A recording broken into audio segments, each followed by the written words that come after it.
Hey guys, and welcome to an epic showdown between BBB's very own cool umbrella, the coolest piece of equipment to keep water out your face, going up against Gobbo's Slayer, the mighty slayer of Gobbos himself, as the Dark Elves shall meet the Lizardmen. This is a pretty fun matchup all round. The Dino Boys tend to have to try to swarm and overwhelm the Dark Elf forces, but a bucket ton of fast mobile cavalry and chariots often helps the Dark Elves come out on top, so we'll have to see what both players have brought here. And it is on a rather interesting map. The Lizardmen are going to have to fight basically completely uphill, which does seem like a bit of a disadvantage, and situated on that hill with a lovely line of dread spears dotted around in a rather wide defensive formation, forming those shield walls, going to be trying to push back the Skinks and Saurus, because in this central pocket we have a lot of long range damage. We have some Reaper Bolt throwers, as well as a double Dark Shards in the centre. They'll both throw it onto the left, and a third Dark Shard as well support him.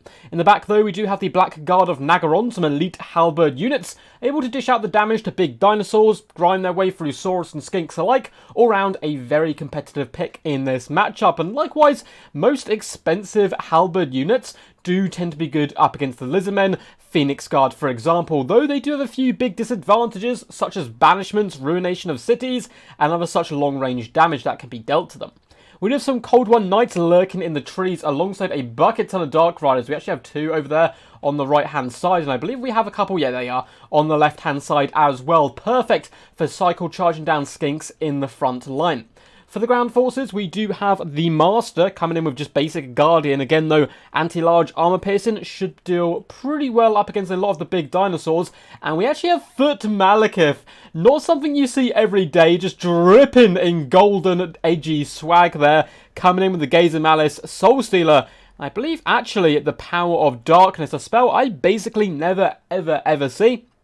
So interesting to see Cool Umbrella actually bring that to the forefront. He does currently bring Immune to Psychology as well as Stand Your Ground, but really looking to try to bunch up large targets on him so he can Soul Steal them to his doom. So quite a nice cheap Soul Stealer character actually when you bring him on foot like this. For the forces of the Dino Boys, though, it is Skink Heaven. It is a swarm of the little Skinkies. We have Javelins backing up basic Skinks dotted all the way along this formation. And just behind them, we actually have Chameleon Stalkers. So 1, 2, 3, 4, 5 Stalkers, in fact. This is one interesting way of using them as well in the third battle line. Often we see them use as shock troops right in the front line or deployed just behind the enemy. But having them in the back, it's going to be interesting to see how they work as more of a reserve troop. We do have the much talked about Skink Oracle here, helping lead the forces of the Lizardmen. He is disgustingly powerful, but at the same time will cost you an arm, 2 legs, as well as your little skink tail. He is very expensive, and he's coming in with 2 spells today, Wind Blast and Earthblood, as well as Opal Amulet. And he looks like such a cool model when he's riding dirty on this beast. Let's give him a little neck scratch, just to let him know he's a cool dude indeed.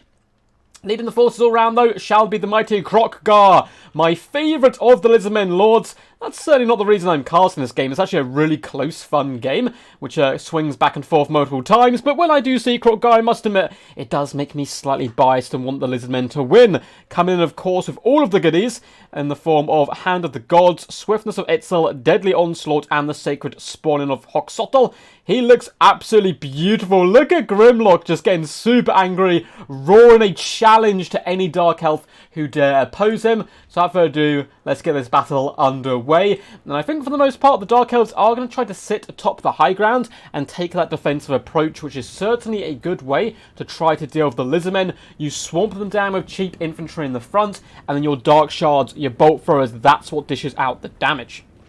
Looks like Bolt Throwers are starting to line up some shots, and no doubt they are going to go after the Skink Oracle. Takes a little bit of blow there to the flank. There's some nice terrain, though. He might be able to hide around here if he just shuffles over to the left a little bit. And then it looks like actually that's just what Gobbo Slayer is going to be doing. Gobbo Slayer, a very experienced tournament player, by the way. I played in some of my very first tournaments up against him. And it looks like he's using that advantage right now, using the Skink Oracle just to hide around the cover. But he's going to continue to push forward a little bit as well. And that could be a bit of a danger because those Reaper Bolt Throws really can start adding up the damage. Although some good jukes there on the Skink Oracle does mean he managed to evade the missile pressure, at least for now. But oh, when those hits come in, they actually take quite a fair chunk off his HP. And it looks like he may be lined up getting ready to cast a spell at all as he retreats back there away from the bolt thrower pressure. Going to allow the Skinks to push forward. Now, one big advantage of going wide with the Lizardmen is that you can just swarm over all the damage dealers that the Dark Elves can bring to you, and that is going to be the Dark Shards. Although Cavalry can punish this style of building. We can see that on the right hand side. Double Dark Riders stream forth from the forest to clatter into these javelins. This little Skinky's not going to survive too long unless Kroq-Gar comes over here to feast upon their souls and bones. And that's just what he's doing. Look at the impact he has on the charge, pushing his way through the Dark Riders. Already up to 6 kills. Going to be having a whale of a time there as the Skinks do push through in multiple fronts. It looks like we have Ferrobasilon as well, who I missed earlier on. Skink Oracle takes a bucket ton of damage, but has been able to force its way into the enemy back line, overwhelming the Dread Spears with his glorious terror. But he's down to just about half HP at the moment. Some of the Dark Shards who were applying that pressure have been dealt with, though, by the Skink cohorts. And you can see the Stalkers being used to back up the main troops and just blitz the Dread Spears down once they're engaged with the Skink cohorts. And there's the Lizardmen flooding all over the back line now. Luckily for the Dark Elves, you have some Cold One Knights who are going to spew forth as well, looking to protect the Dark Shards, who are really starting to get overwhelmed here in this central pocket. Chameleon Stalkers, though, being dealt with handedly by the Blackguard of Nagron, and they're going to be a big problem for this Lizardmen build to deal with. The 2-foot characters, Malekith and his bro, the Master, are taking on the Ferrobasilon and should be able to dispatch it with relative ease here, particularly with the Cold One Knights sallying forth to help escort them. A lovely little Gaze of Malice is going to go down on the Skink cohorts, doing some really nice damage actually. And it looks like Kroq-Gar is still continuing the hunt for the Dark Riders up here on the high ground, bouncing with joy. Such a happy little boy to get in there and start slaughtering the enemy. Up to 28 kills, not doing bad so far whatsoever. I believe he has both his Hand of Gods left as well. Dark Shards are starting to rain shots into the Chameleon Stalkers, who are doing an absolutely fantastic job here, shutting down the bolt throw. And it looks like the Dark Elves really have just been swarmed with Chameleon Stalkers. We have Skink cohorts all driving their way back into the central formation. Skink cohorts overrunning the Dark Shards here. The Skink Oracle is back up in action, though. I think he's probably healed himself a little bit, because he is now to half HP. Foe Seeker going to be closing the gap. Unfortunately, no real good targets for him today, unless he can hop onto a Malekith and the Master with his range attacks. Blackguard and Nagrond are just unscathed from their initial engagements, and it looks like the left-hand flank actually going pretty good for the Dark Elves right now. They've managed to surround Kroq-Gar, who has popped all of his buffs to try and get him out of this sticky situation, and this is the bonus of being a character on a mount. Malekith and the Master simply can't keep up pace, but the Cold One Knights, as well as the Dark Riders, are just about clipping the heels of Kroq-Gar, but he manages to pull through his own Skink cohorts to relative safety. But I say safety! A gigantic Soul Stealer is going to go down, catching the majority of the Lizardmen forces here.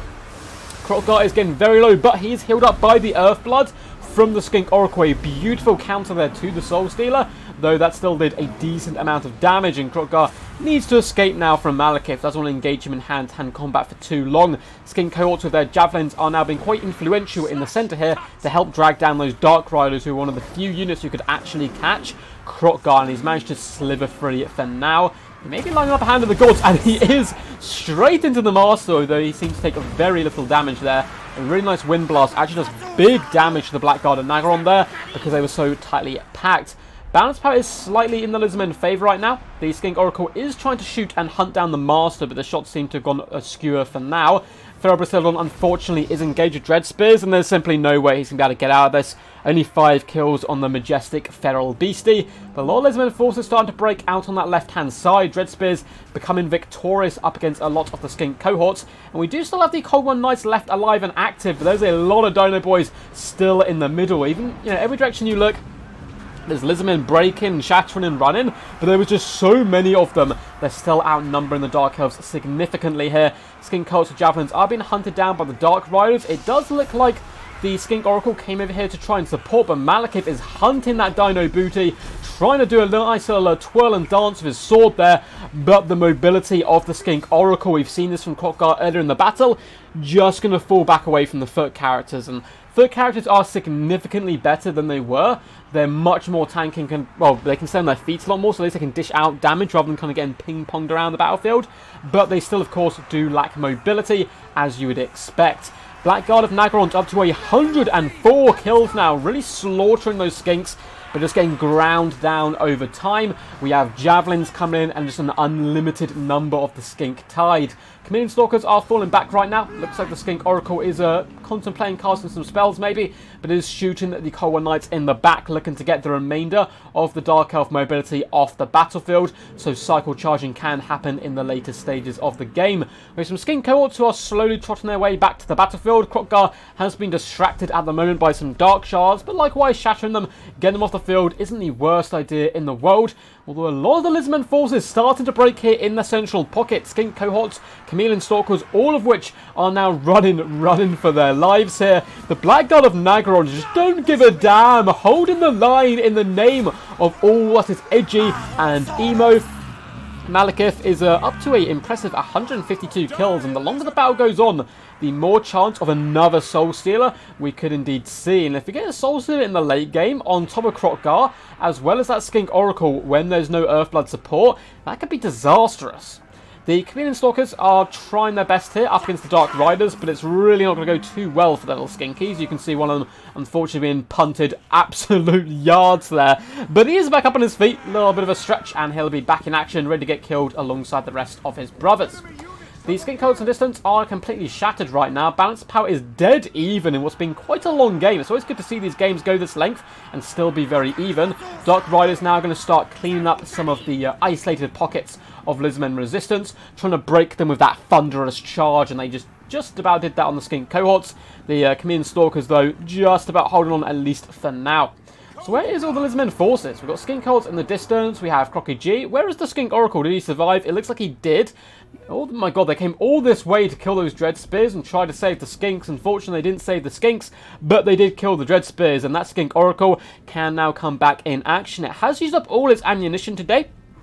84 kills isn't too shabby either. Skink cohorts and Chameleon Stalkers are well and truly on the warpath back. Dark Riders struggling up against these Stalkers. They did a good job taking down the Javelins, but I think the poison has started to really take hold of the Dark Riders, and they're one of those units you can't leave in combat. You have to hit and run with them, so they are probably going to get destroyed here, although they do have a few allies riding back to warn the rest of the Dark Elf force. That Lizardmen reinforcements are well and truly on their way. They come in to try and deal the Stalkers, but a well-placed Cold-Blooded is keeping the Stalkers active and actually beating back the Dark Riders because of it. Really lovely little play there by Gobbo's Slayer.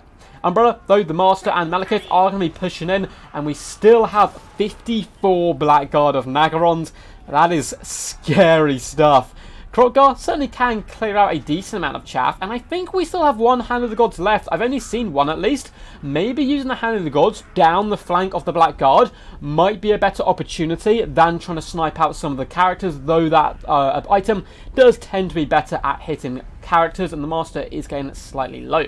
So Lizardmen are trying to just reconvene with their forces so they can do a nice surround and try to break the Blackguard, because that's probably going to be their best bet rather than killing them all. We're going to see a really nice Gaze of Malice come down here. That was pretty decent work onto the Skinks. Might be enough to break one unit. If it was slightly closer, this unit might have broken as well, but it looks like they might be able to do that just by the sheer combat prowess of the mighty Blackguard. Hand of the Gods! 360 no-scope by Kroq-Gar there, whilst riding dirty on Grimlock. Does some nice damage to the Master. Clips Malekith as well, and in comes the giant dinosaur. We are going to get an Earthblood, which is immediately going to get taken away because we are getting a Soul Stealer come in. Although the Skink Oracle actually managed to sneak out with Foe Seeker, Kroq-Gar unfortunately not so happy there, but the Sacred Spawning does go down, giving him 20% physical resistance, so he can simply charge back into combat and be relatively healthy here, as Malekith does make the last stand alongside his elite bodyguards. Skink cohorts starting to break here. Kroq-Gar doing those drive-bys. Now that they've taken away the mobility of the Dark Elf force, you really can just see these things entities cycle charge and just cycle charge the enemy to death as Chameleon Stalkers and Skink cohorts slowly pour in. We get yet another Earthblood, so it seems like they were being saved up quite a bit. Power of Darkness goes down, so it's going to be increasing his power reserves quite nicely onto Malekith, and he's regenerating the health anyway with Soul Stealer, so I don't mind this play.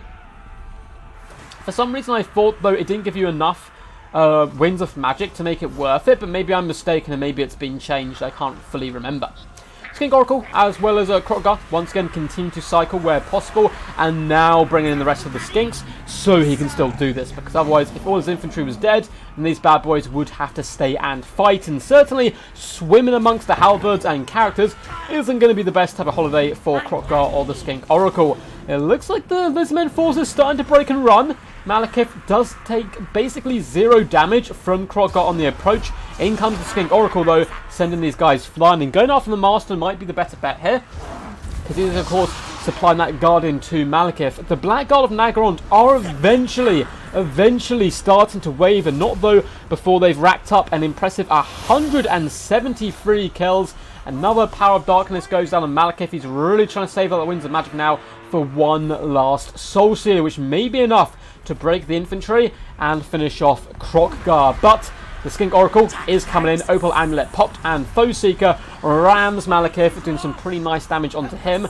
The Master as well, leadership-wise, down to about half at the moment, and he will continue to take big hits there from the Skink Oracle, who wheels away once more, getting ready to charge up. I think Krotgar does need to be risked here, though, and continue to cycle charge, though Balance Power disagrees with me, as it looks like the leadership is really starting to get dragged down now by the Dark Elf forces. Those Skinks with their little cudgels whacking, poking and bonking the Lizardmen to death. Krotgar isolates Malekith away from his master friend, and in comes the double big beastie.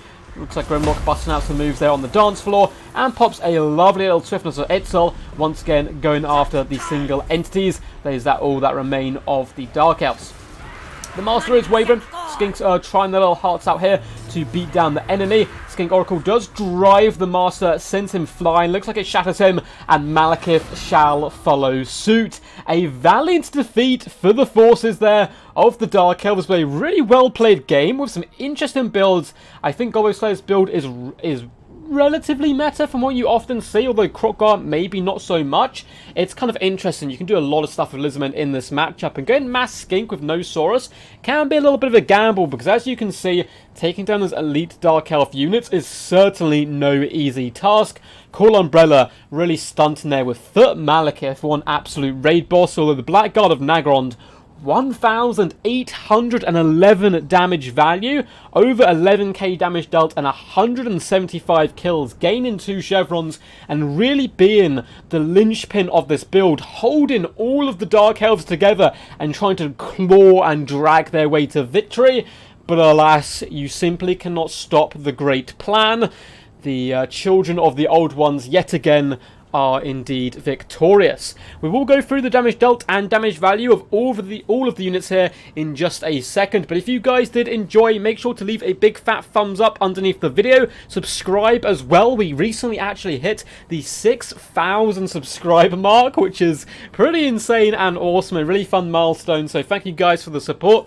And yeah, if you want to comment down below what you thought of the battle, what you think of this matchup, Dark Elves, Lizardmen, what was your favourite moment, who was your favourite character in this? Mine, it's Krotgar, because simply for the fact it is indeed Krotgar, but begrudgingly I do have to say the Black Guard of Nagrond were probably my MVP, because they're what really gave the Dark Elves a nice solid backbone to hold back the Lizardmen tides. If you'd like to support the channel, there are links in the description to how you can do that via my Patreon. Also, there is a link to my Discord down there where you can submit replays just like Cool Umbrella did and have them possibly cast up on the channel. Get involved with tournaments and events I host. We're actually hosting an event this Thursday, which is going to be really fun, and we have a live stream on Wednesday, so you can make sure to keep up to date and check out all of those glorious stuff.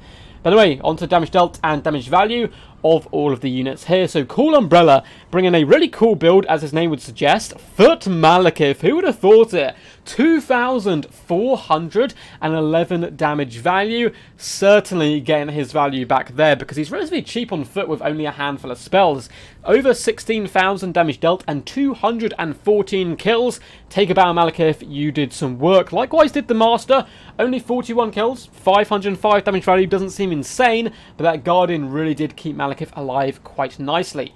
Dread Spears across the board got some very impressive kills. I mean, 154, 107, 36 isn't terrible, but again, just being overwhelmed and swarmed by the tide of deadly Skinkies.